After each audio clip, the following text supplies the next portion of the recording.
आज विश्व विरासत दिवस है। यूनेस्को हर साल 18 अप्रैल को वर्ल्ड हेरिटेज डे मनाता है। इस विश्व विरासत दिवस के उपलक्ष्य में पेश है ये खास report.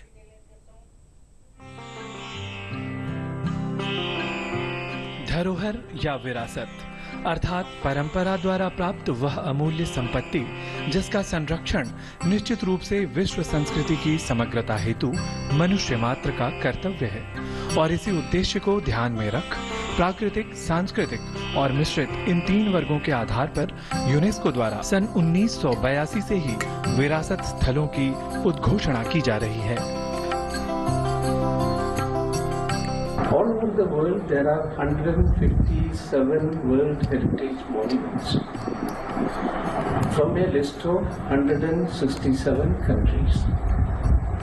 So, if we divide this list of monuments, that is 1,157, with the number of the countries, that is 167, each country would be getting an average 7 monuments in the list of World Heritage Monuments.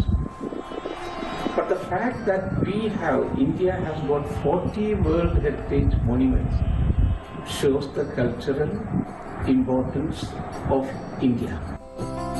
UNESCO ने अब तक भारत में कुल 40 धरोहरों या विरासत स्थलों की घोषणा की है, जहां प्राकृतिक सौंदर्य के साथ साथ सांस्कृतिक तत्वों से सजी ऐतिहासिक समृद्धि अनायास ही सबका ध्यान अपनी ओर खींच लेती है। हमने भारत में भी मिस्र की तरह ममीकरण की एक टेक्निक खोज निकाली, जिसका हम रामायण से लेकर दक्षिण पूर्वी एशिया के देशों तक उसका प्रभाव देख सकते हैं। दरअसल पुरातात्विक अध्ययन की कई अलग अलग शाखाएं उन ऐतिहासिक स्थलों को भी पहचानती हैं और दुनिया के सामने सब प्रमाण प्रस्तुत करती हैं जो पहली नजर में संभव ही नहीं प्रतीत होती। प्राचीन धरोहर एवं मानव की गतिविधियों के अवशेष जमीन ही नहीं बल्कि पानी के अंदर भी सुरक्षित हैं। विज्ञान एवं तकनीकी के विकास से आज सागर की गहराइयों में इनकी खोज, अध्ययन एवं संरक्षण सुगम हो गया है। भारत का विशाल जल क्षेत्र जलमग्न पुरावशेषों की दृष्टि से बहुत समृद्ध है।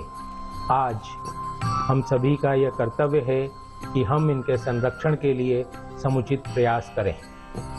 पुरातत्वविद निश्चित रूप से सांस्कृतिक स्थलों की ऐतिहासिकता को परिपुष्ट करने का महनीय कार्य विविध तथ्यों के आलोक में करते हैं। हमारी प्राचीन राजधानी इंद्रप्रस्थ में भी अति महत्वपूर्ण ऐसे स्थान हैं जो हमें अपने गौरवमय इतिहास से जोड़ते हैं। इनमें अनेक विशेष है। पुराना इंद्रप्रस्थ पांडव किला, जिसके अंदर अभिलेख पाए गए हैं, जहाँ के बहुत सारे मंदिर थे। सांस्कृतिक स्थलों की महिमा से सराबोर भारत या कहें कि समग्र विश्व में प्राचीन कीर्ति स्तंभों को प्रकाश में लाने और उन कीर्तियों को सुरक्षित रखने संबंधी उद्देश्यों की पूर्ति हेतु यूनेस्को द्वारा प्रतिवर्ष 18 अप्रैल को विश्व विरासत दिवस मनाने की महनीय परंपरा प्रत्नकीर्तिम अपावृणु के महत्व को निश्चित रूप से और अधिक प्रतिष्ठापित करने का कार्य कर रही है।